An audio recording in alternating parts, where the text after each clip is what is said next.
ఈరోజు Andhra Pradesh police recruitment board ఆధ్వర్యంలో ఈ పోలీస్ రిక్రూట్మెంట్ జరుగుతుంది.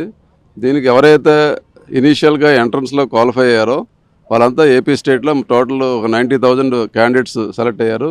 అందులో మన శ్రీకాకుళం జిల్లాకు సంబంధించి 7,000 మంది చిల్డ్ర మనకి వస్తున్నారు. వారికి ఈ దేహదారుఢ్య పరీక్షలు రేపటి నుంచి స్టార్ట్ అవుతున్నాయి. 30th నుంచి జనవరి 18th వరకు మన శ్రీకాకుళం జిల్లాలో హెచ్ఆర్ల గ్రౌండ్లో జరుగుతాయి. దీనికి అత్యంత పారదర్శకంగా చేయాలి. ఇది ఎప్పటి నుంచో అందరికీ తెలిసేది.